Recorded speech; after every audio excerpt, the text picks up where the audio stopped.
Ken Trahan with Kenny Henderson, Executive Director of the LHSAA. And Kenny, a tough day for everybody. And even some of the people that were for Proposition 18, Mr. Weber said he did it reluctantly and looks forward and says, let's see where we're at. Maybe we'll reconsider it. Bottom line is it was tough on everybody, not the least of whom you. Well, I mean, I don't have to play the games. I have to.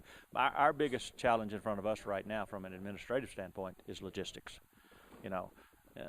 The dome comes into question. How do you fill some of these holes that were not answered by the proposal? Because there are some, and so the administration will have to get back to the office. We'll have to break this down, see exactly what we have to do to attack it.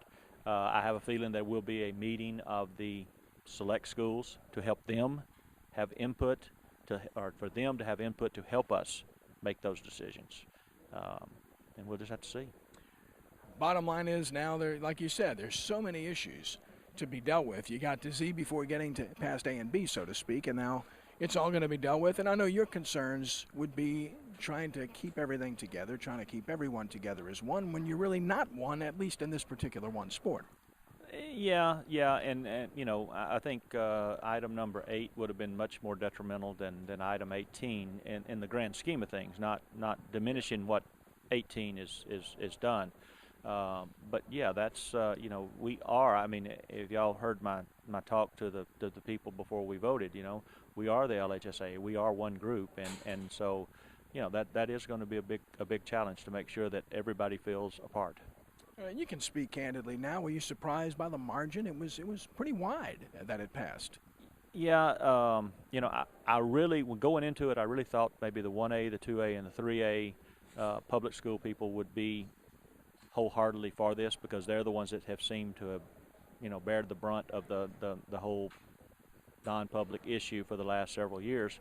I did not know where some of the 4 and 5A stood on it because typically the 5A, it's not really a non-public issue on the 5A level.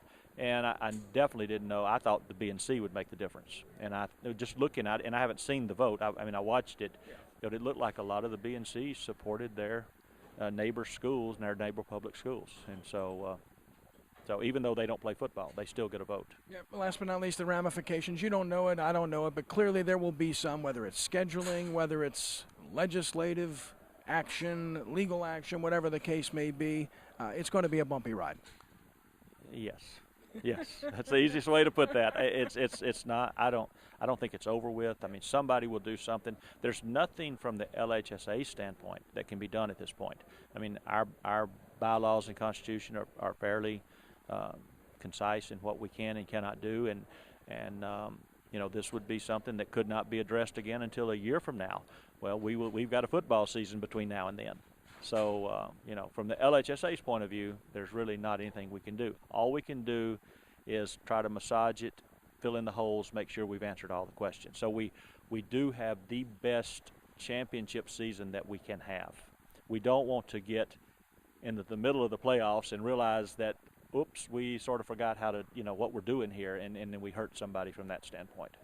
Kenny, thanks for the visit as always. Best of luck to you. Thank you all very much for covering us.